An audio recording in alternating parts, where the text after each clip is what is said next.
the question in the... Le président, la question telle que posée par le procureur n'est pas admissible. Ça, c'est la position de la Chambre. Nous considérons que nous avons obtenu suffisamment d'éléments sur ce point pour trancher sur cette question ultérieurement. Non, nous considérons que ce n'est pas la bonne façon de poser la question. Et de toute façon, c'est une perception, c'est absolument pas un fait. Mais la Chambre dispose maintenant de tous les éléments afin d'évaluer de façon informée la validité de la déposition de ce témoin, et ce, selon le règlement et le statut. Alors maintenant, faites rentrer le témoin, s'il vous plaît.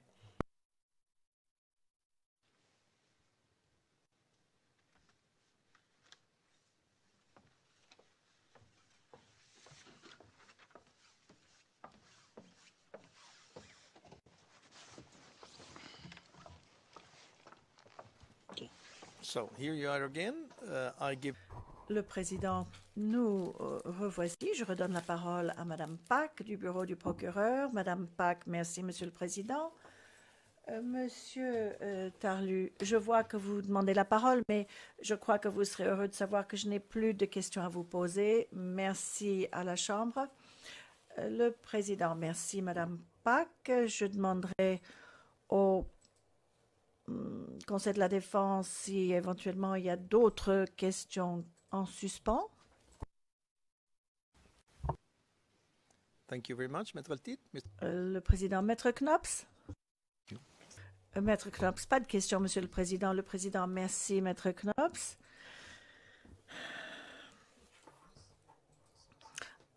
À moins que vous souhaitiez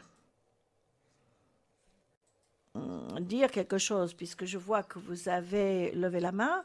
Si vous souhaitez dire quelque chose qui a un rapport avec l'affaire, je vous donne la parole si c'est le cas.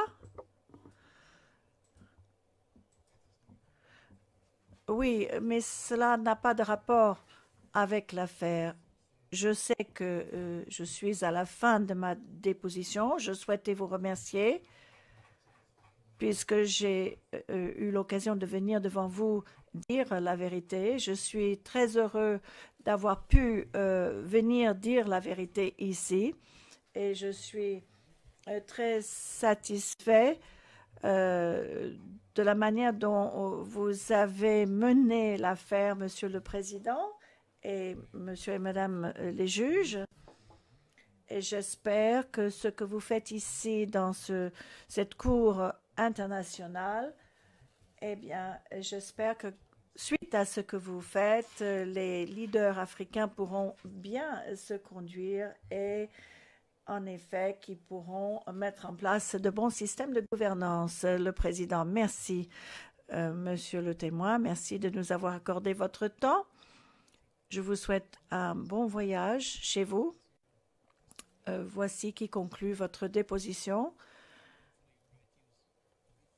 Et nous allons bien examiner votre déposition ainsi que les autres éléments de preuve que nous accueillons. Je voudrais également remercier votre conseil. Voici donc la fin de la déposition de ce témoin. Le témoin, merci, Monsieur le Président.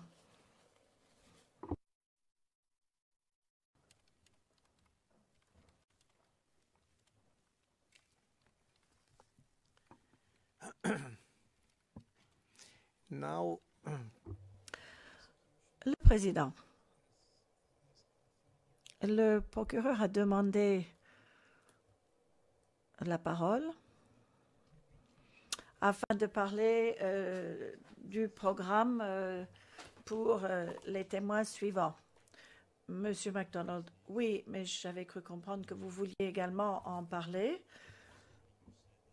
Ce matin, lorsque vous avez dit que vous vouliez aller jusqu'au bout de la liste, le président, oui, en effet, la Chambre a décidé du déroulement de la suite des dépositions jusqu'à la fin de la saison. J'ai cru comprendre qu'il y avait un témoin qui n'allait peut-être pas venir puisque l'accusation avait décidé de ne pas l'entendre. Et nous souhaitons en effet faire le programme jusqu'au 9 décembre. Monsieur MacDonald, à la lumière de ce que vous avez dit ce matin et suite aux différentes requêtes qui ont été déposées, le problème c'était le témoin 106. En fait, ce n'est pas que nous l'avons retiré, c'est qu'il n'est pas disponible. Il y a un problème de passeport. Le passeport a été émis, mais malheureusement, le nom est mal orthographié, donc il faut refaire le passeport, il faut redemander le visa, etc. Donc, voici ce que nous proposons pour la période jusqu'au 9 décembre. Et je vous les donne dans l'ordre.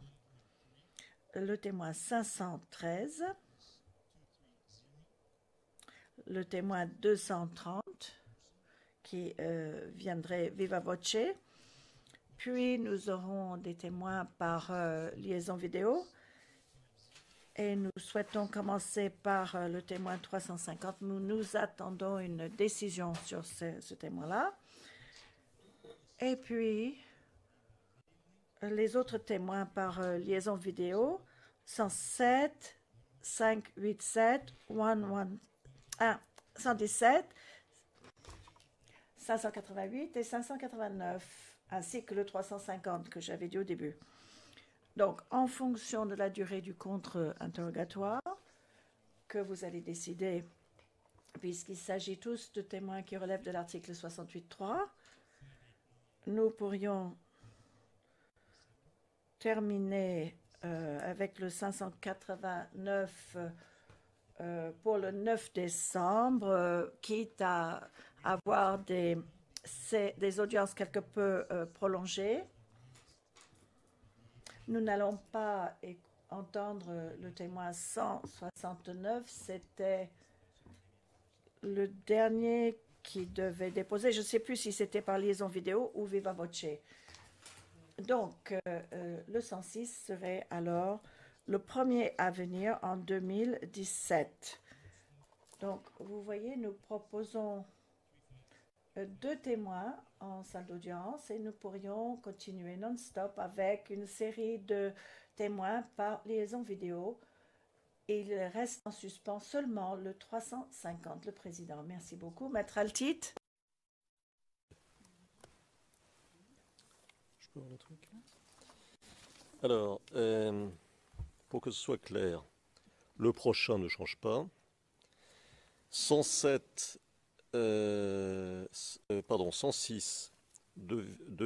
est remplacé par 230. 230 est remplacé par 350. Et toujours dans notre bloc, si je puis dire, toujours dans notre bloc, 350 est remplacé par 507. Est-ce que c'est bien ça?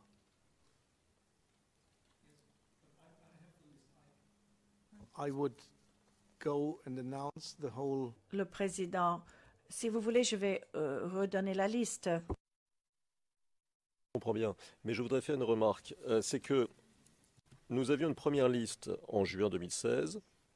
Nous avons eu une seconde liste avec un ordre de passage qui était valable jusqu'à aujourd'hui. Nous avons maintenant une troisième liste tout à fait différente. Et ça nous pose un problème. Parce que nous, quand on nous annonce un témoin, il faut qu'on analyse sa déclaration, tous les éléments, qu'on les recoupe, qu'on enquête, etc. Et là, au dernier moment, on est mis devant le fait accompli. Et c'est pas grave si c'est une fois de temps en temps. On peut comprendre, on a l'habitude de ce genre de choses. Mais quand c'est systématique, quand c'est au dernier moment, ça nous pose un vrai problème, Monsieur le Président. Ça nous pose un problème d'organisation. Et puis ça pose un problème aussi, ça pose aussi la question de l'organisation de l'accusation. Je comprends que les choses ne sont pas toujours faciles, c'est vrai. Mais peut-être, pourrait-elle essayer de faire un effort. Et cet effort, vous l'aviez dit, Monsieur le Président, votre Chambre l'avait dit au parti, vous nous aviez dit à nous tous, essayez de vous parler, essayez d'échanger, essayez de vous tenir au courant pour justement pouvoir vous organiser en temps utile. Et je dois dire, et je le regrette, Mais c'est comme ça, je dois vous dire, que jamais, jamais, on ne nous a prévenus en temps utile par des discussions interpartes. On est toujours mis devant le fait accompli et il n'y a jamais eu de dialogue avec l'accusation. Jamais, jamais, jamais.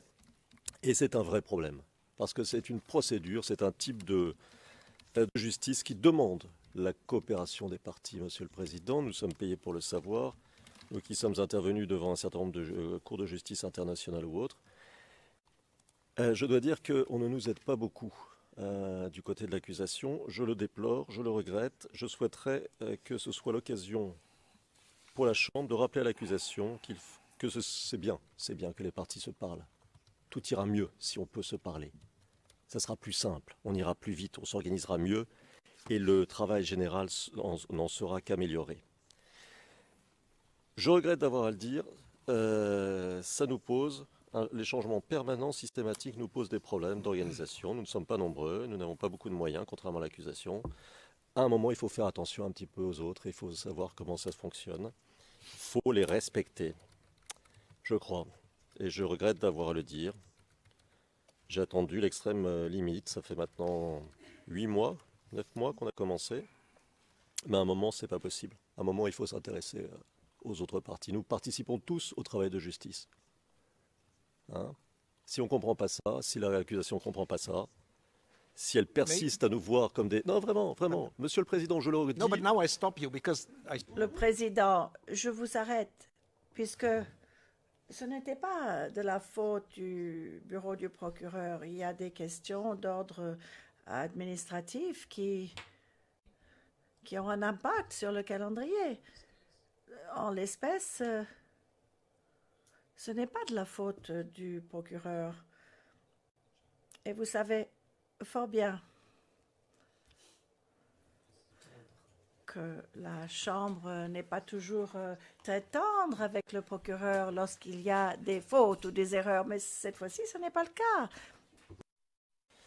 Il est admis, et c'est votre Chambre qui l'a rappelé, que tout changement dans l'ordre de passage des témoins doit être précisément justifié et fondé sur des raisons objectives et dirimantes, par exemple des circonstances rendant impossible le respect de l'ordre de passage des témoins. Ici, il apparaît, et je pense par exemple à la demande concernant P350, il apparaît que c'est uniquement sur la base de la stated préférence du témoin que le procureur espère faire changer le calendrier. Alors, il n'est pas, les critères objectifs, juridiques, ne sont pas respectés. Ne sont pas respectés. Voilà, je le regrette.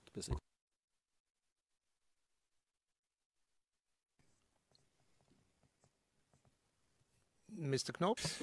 Le Président, Maître Knops, nous partageons tout à fait les soucis exprimés par Maître Altid, conseil de M. Gbagbo. Vous savez, nous divisons le travail par rapport aux différents témoins parmi les équipes de défense et nous avons parfois des obligations ici, mais également ailleurs. Donc, lorsqu'il y a un changement, cela pose problème pour nous.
Je parlerai donc de la requête du bureau du procureur pour les trois.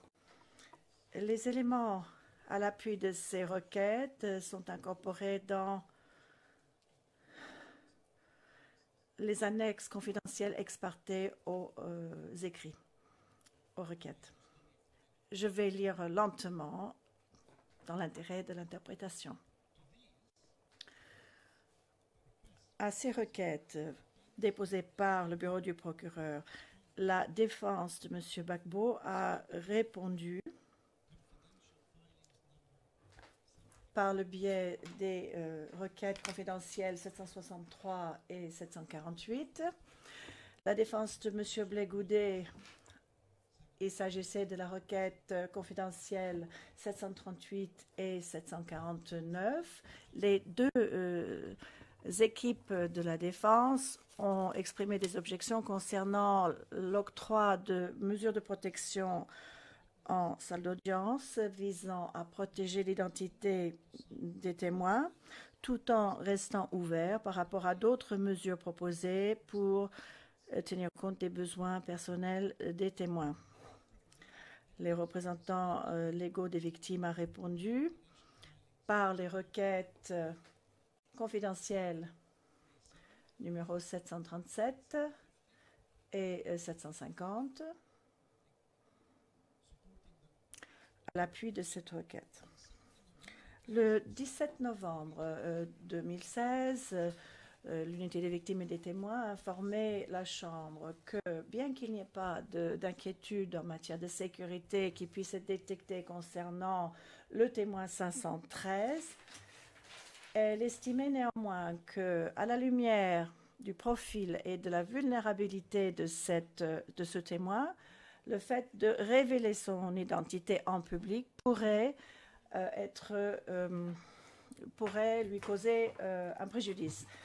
Ainsi, l'unité des victimes et des témoins a recommandé que l'on adopte des mesures de protection en salle d'audience afin de protéger à la fois la dignité et la vie privée du témoin 530.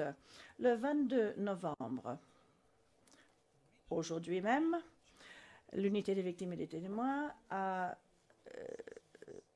fourni à la Chambre une évaluation préliminaire en matière de sécurité concernant les témoins 107, 555 ainsi que le 587. Pour aucun de ces témoins, l'unité des victimes et des témoins n'ait pu identifier un risque objectif qui pourrait venir justifier l'adoption de mesures de protection à des visées de sécurité. La Chambre a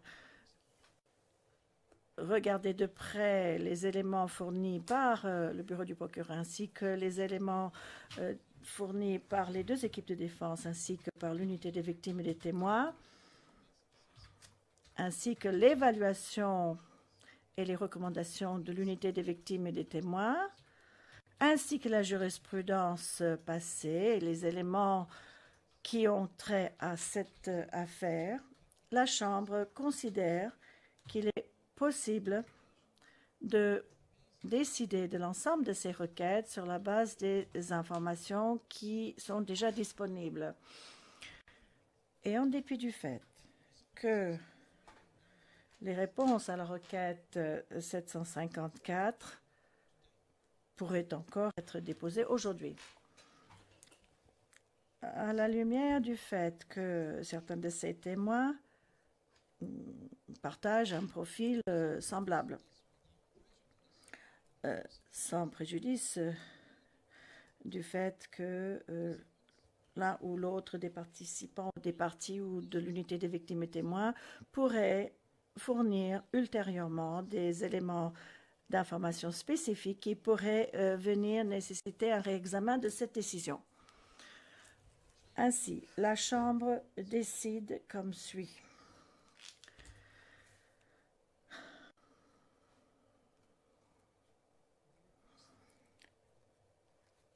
La requête, la demande d'assistance à la lecture pour le témoin 106 lorsqu'il viendra, le 107, le 117 et le 513 et le 555, ainsi que le 587 et le 588, c'est accordé. La demande d'assistance en ce qui concerne les déplacements à l'intérieur de l'audience et pour des pauses à intervalles réguliers pour éviter des malaises physiques ou psychologiques et pour éviter une retraumatisation est accordée pour les témoins 107, 117, 503 et 513 et 350. Des pauses pour l'allaitement est accordée au témoin 513. En ce qui concerne la demande formulée permettant d'effectuer des prières quotidiennes pour les témoins 107 et 117, les objections avancées par la défense de M. Blégoudet ont été notées. La Chambre prend note du fait que des demandes précédemment effectuées n'ont jamais nécessité des ajustements majeurs à notre programme et considère que ce sera de même cette fois-ci afin de satisfaire aux besoins religieux de ces deux témoins.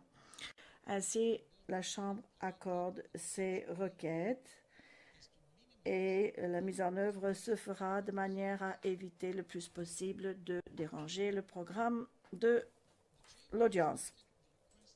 La Chambre a pris note de la demande visant à limiter à un seul conseil par équipe pour les témoins vulnérables 117, 513 et 350. La Chambre note que il relève de chaque équipe de la défense d'organiser sa stratégie, mais par ailleurs, il n'est pas possible de décider à l'avance de la manière dont un témoin particulier va réagir à l'interrogatoire en salle d'audience. Comme il est dit au paragraphe 31 dans les directives sur la conduite de la procédure, les questions doivent toujours tenir compte du respect de la dignité du témoin sans aucune exploitation de la vulnérabilité du témoin. Une telle exploitation n'est pas permise. Tel qu'indiqué au paragraphe 32 de ces directives, la Chambre interviendra et donnera des instructions, le cas échéant, lorsque cela est approprié, en fonction des circonstances de chaque témoin. La Chambre accorde également la demande que le témoin 350 puisse bénéficier de la présence d'un psychologue pendant sa déposition. Pour le témoin 117, 107, 513, 555 et le 587, la demande du bureau du procureur pour des mesures de protection en salle d'audience, notamment l'utilisation de pseudonymes, distorsion de la voix et du visage et l'utilisation de déposition à huis clos partiel pour certains passages de la déposition afin d'éviter l'identification du témoin au public. Pour ce qui est du témoin 117, 513 et 350, la Chambre accorde les mesures de protection demandées. La Chambre considère qu'en raison des événements traumatiques soufferts par ces témoins, ils sont en effet vulnérables et pourraient courir le risque de retraumatisation s'ils devaient déposer en public et en raison de leur contexte familial et de leur lieu de résidence.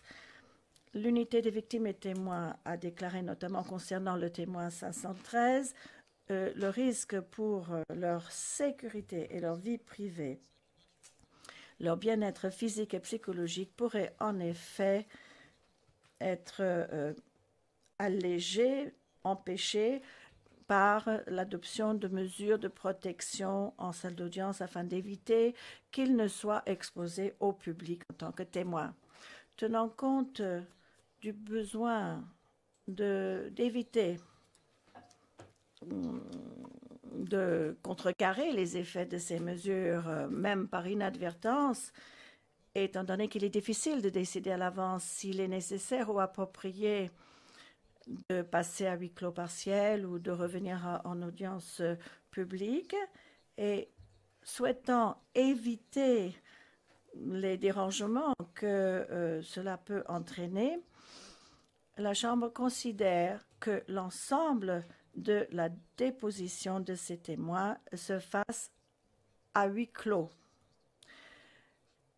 Ainsi, les décisions éventuelles de reclassement de certains passages de la déposition pourraient être prises ultérieurement. Les mesures de protection accordées aux témoins 117, 555 et 587 sont rejetées. En ce qui concerne le témoin 117, la Chambre note que cette requête est basée sur des considérations générales concernant l'allégeance politique qui pourrait prévaloir dans le quartier où réside le témoin, sans pour autant qu'il y ait d'autres éléments qui rendraient cette allégeance particulièrement à risque pour le témoin. L'unité des victimes et des témoins a informé la Chambre que le témoin a exprimé sa volonté de déposer en public. En ce qui concerne le 555, la Chambre considère que, comme cela a été souligné par la défense de M. Gbagbo, les éléments d'information sur laquelle l'accusation base sa demande était déjà disponible lorsqu'elle a déposé sa toute première requête, alors même qu'aucune mesure de protection n'avait été demandée. La Chambre note également que ces éléments d'information ne sont pas suffisamment spécifiques pour justifier l'octroi de mesures de protection. De plus, la Chambre prend note du fait que le témoin avait déclaré, ayant parlé des événements en question à plusieurs personnes, notamment les représentants de l'ONUCI, les organisations de défense des victimes, ainsi qu'aux représentants de la mairie de son quartier. Enfin, l'unité des victimes et des témoins a indiqué que le témoin P555 n'avait aucune objection à ce que sa déposition se fasse en public. En ce qui concerne le 587, la Chambre considère que les circonstances indiquées par le procureur, notamment l'épisode traumatique qu'il aurait su faire pendant la crise post-électorale aux mains d'un voisin en particulier, ne justifie pas pour autant l'existence d'un risque concret suffisant qui justifierait l'adoption de mesures de protection en salle d'audience, étant donné qu'aucun élément d'information n'est fourni concernant le lieu où pourrait se trouver actuellement le voisin en question. On pourrait avoir, en effet, ce témoin pourrait avoir quelques préoccupations concernant la déposition en public, mais, comme cela a déjà été dit, des épisodes passés isolés où la compréhension ou l'interprétation du témoin concernant le contexte de sécurité ne saurait justifier l'adoption de mesures de protection, surtout puisque l'unité des victimes et des témoins n'a pu établir de risque objectif quelconque. Enfin, la Chambre est satisfaite que la famille du témoin, ou plutôt les circonstances familiales du témoin 350, sont telles qu'il lui est difficile de venir à La Haye. Donc, la demande visant à ce que ce témoin puisse déposer depuis Abidjan par liaison vidéo est accordée. Comme Comme cela a déjà été précisé par la Chambre, les vidéoconférences peuvent équivaloir à des dépositions encore présentes dans le prétoire, mais peuvent éviter aux témoins de s'exposer ou d'exposer son bien-être à des risques. Ainsi s'achève donc cette décision de la Chambre. Nous allons à présent rappeler que nous allons commencer la déposition du prochain témoin, savoir le témoin de 230, non, pardon, 513, le témoin 513 alors.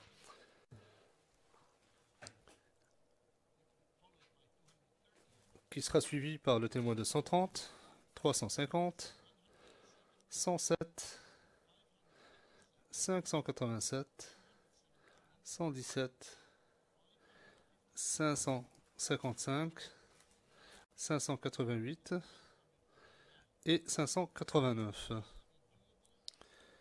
Nous devrions être en mesure d'entendre tous ces témoins d'ici aux vacances judiciaires de Noël. Nous allons suivre l'évolution de la suite du témoin 106. Et s'il était possible d'entendre ce témoin à la fin de cette série de témoins, nous le ferons. Nous devrons d'abord entendre tous ces témoins d'ici le 9 décembre. Et à partir de la semaine prochaine, je vous informerai demain précisément comment nous entendons le faire, mais à partir de la semaine prochaine, nous allons siéger pendant ou suivant un horaire prolongé. À partir de la semaine prochaine, et nous verrons ce qu'il en sera à la fin de la semaine. Donc un horaire étendu, c'est-à-dire 2 fois 2 volets d'audience de 2 heures plutôt que 2 fois 1h30. Je vois que la représentante légale des victimes est debout. Je lui donne la parole. Madame Massida, merci Monsieur le Président. Avant le début de la déposition du prochain témoin, P513, j'aimerais rappeler que ce témoin est un témoin à double statut. J'aimerais demander l'autorisation de la Chambre afin d'interroger ce témoin. Afin d'accélérer la procédure, et étant donné que la défense n'a pas soulevé d'objection à ce que la représentante légale des victimes interroge des témoins qui ont un statut double, je voudrais informer la Chambre de ce que notre requête concerne également le témoin 555 et 350. Je formule donc cette requête.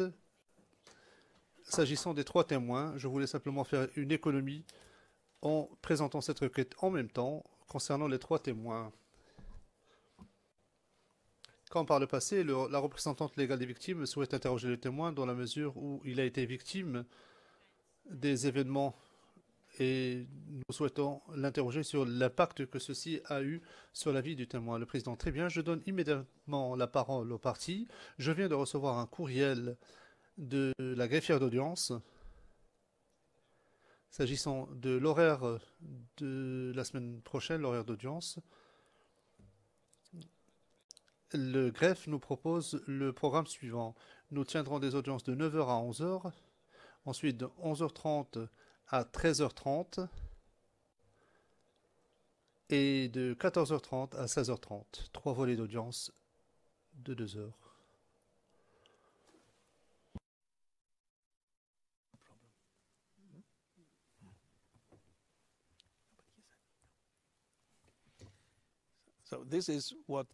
C'est donc ce qui a été proposé par le greffe et ce qui a été approuvé par la Chambre.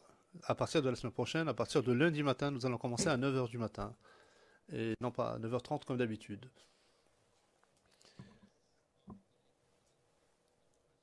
La représentante légale des victimes a présenté une requête aux fins d'être autorisée à interroger les victimes qui ont un double statut. Je m'adresse maintenant aux parties. Je vous donne la parole. Pas d'objection, Monsieur le Président. Mr. Knops. Le président, Maître Knops, en principe, nous n'avons pas d'objection, mais nous attendrons de voir les questions qui seront posées aux témoins. Le président, très bien, merci. J'espère que cela ne posera pas de problème. J'imagine que le bureau du procureur n'a pas d'objection. La représentante du bureau du procureur. Bonjour, Monsieur le Président, Madame, Monsieur les juges. Je m'appelle Madame Anderson. C'est moi qui interrogerai le prochain témoin et nous n'avons pas d'objection s'agissant de la requête présentée afin d'être autorisé à interroger les 3 témoins. Le président, très bien. Maintenant, nous allons devoir passer à huis clos partiel. Je vous prie de m'excuser. Je m'adresse à la galerie du public. Nous allons passer à huis clos maintenant afin que soit introduit dans le prétoire le prochain témoin. Madame Pack, Monsieur le Président, j'espère que vous n'allez pas nous en tenir rigueur, mais nous allons devoir reconfigurer le bureau du procureur. Le Président, oui, c'est ce que je me disais.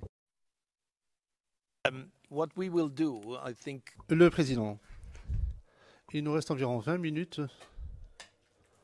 Nous allons suspendre l'audience pendant 10 minutes afin d'organiser le prétoire, que vous ne soyez pas pressés. Nous allons suspendre l'audience pendant 10 minutes.